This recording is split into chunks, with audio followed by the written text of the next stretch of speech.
It's 5, no, it's not 5 a.m. But it is the 5 a.m. Mester Scrum Show, but it's only 7:10.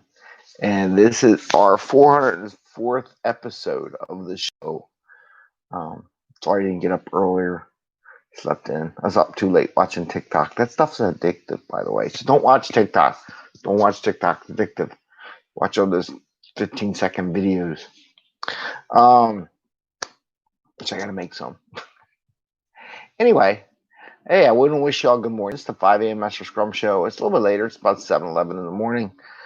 And got the kids situated, the way off to work, and need to start making the coffee. Anyway, I don't know why I keep looking that way, but it is what it is. So what do we do here? We talk about Scrum and Agile in a practical and tactical way so that you are not stressing out, right? Use it so it makes life easier. That's the idea. So I got 2 items to talk about today, and I'm Greg Mester, Scrum Master and Agile Coach, by the way. I want to talk about software factories, which I got a doozy for y'all, and then partnership. As a Scrum Master and Agile Coach, developing some partnerships. So, software factories, right? We talk about the dangers of Scrum or Agile or little A and little Agile and companies building these factories. And they're using Scrum, capacity, loading, and everything to get the most out of their people, even though they don't look at meetings as something they need to get rid of. I actually saw a job posting the other day. I'm kind of curious about it.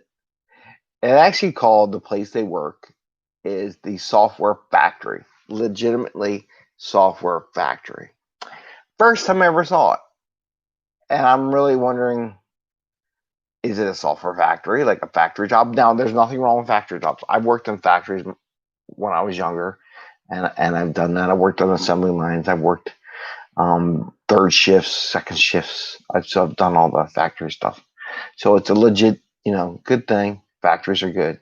Actually, I wish we had more factories here in Philadelphia for people to work in.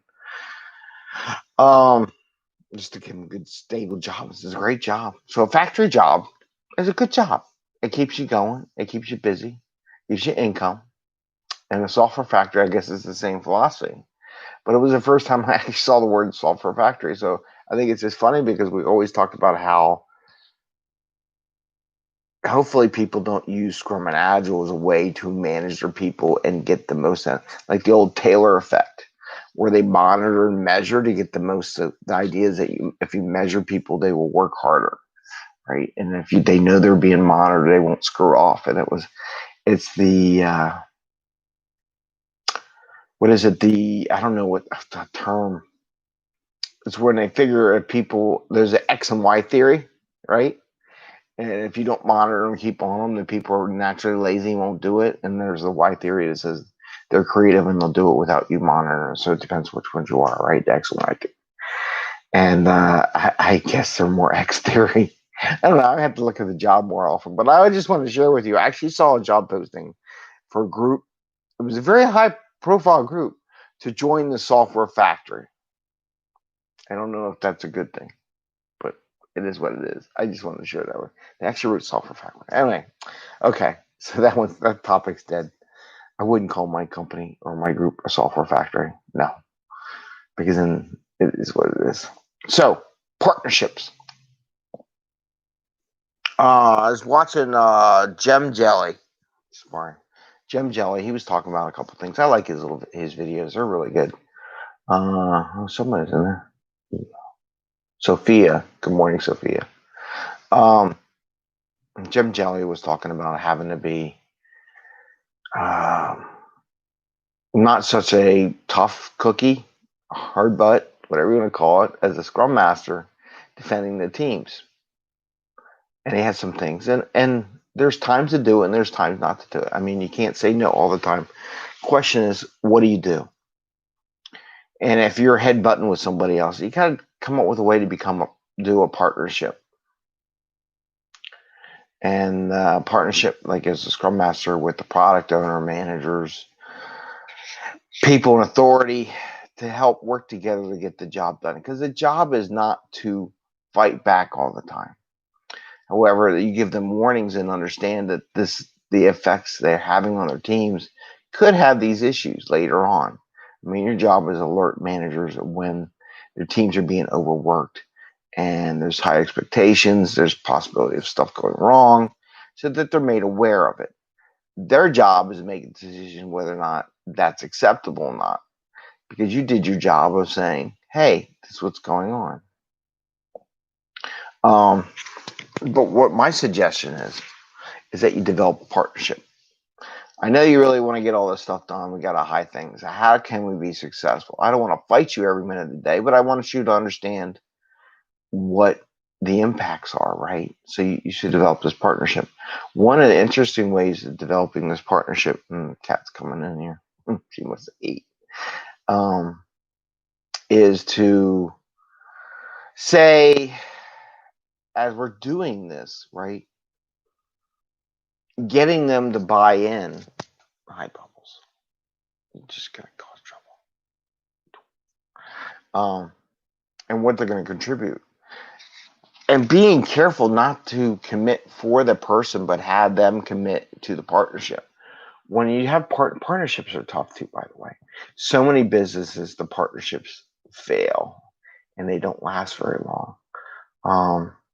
But when you do bring a partnership, you want to be open and honest, just like in Scrum and Agile, and say, okay, so what can you contribute to the partnership?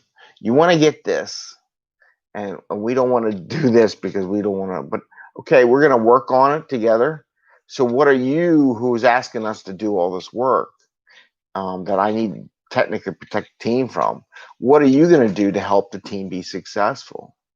And that's the partnership, right? But ask them, what are they going to contribute? Don't tell them what they're going to contribute, but ask them to what they're going to contribute. This way, they commit to what the partnership is. Do not tell the other person what are they going to commit to is in the partnership. Ask them to tell you what they're going to commit. Therefore, you can really hold them to it because it is their commitment, just like a team. If managers and supervisors tell the team, well, you're going to do 100 points this sprint. And the team goes, yeah, okay, we'll do 100 points this sprint. Yep, nope, yep, nope, right? So they're going to agree to 100 points. Now, who made the commitment? It was the manager who made the commitment. It wasn't the team.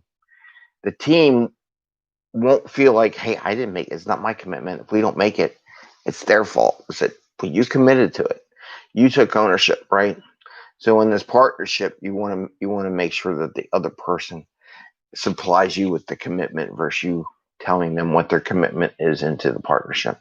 It'd be like having a business and you get a partner. Okay, I'm bringing you in as a partner, but your job is to supply me with 20% of the operating capital, and you need to be here every night of the week to monitor how the business is going until like midnight. And that's our partnership. But that's not a partnership. What you ask the person says, okay, so you want to partner in business, okay? So what can you contribute? The person or a lady might say, I can contribute, 20% of the capital you need right now, and I can be here on weekends and cover the shifts and watch and help the organization on weekends because I work during the day, so that would be my commitment. So weekends and 20% capital investment. Okay, is that acceptable as a partnership? Close enough, as that's what you need, right, to be successful, and then you can have a win-win, right? So that's all I have today. So software factory, I actually saw it written down in the company post, which I was amazed, and then partnership.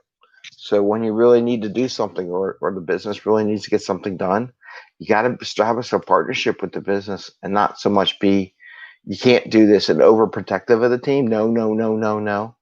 You have to develop that partnership. How do we work this together to be successful as a group? Okay. That's what I got for today. Thumbs up. Hi, Bumbles. Ring the little bell and you get notification on your phones when we go live. And I think I got one. See, got one right there. There we are. 7:20 went live. And you'll get notices when we post other stuff up there. Okay. All right, everyone. Have a great day. Happy scrumming. And Take care. I just got clawed by the cat. See ya.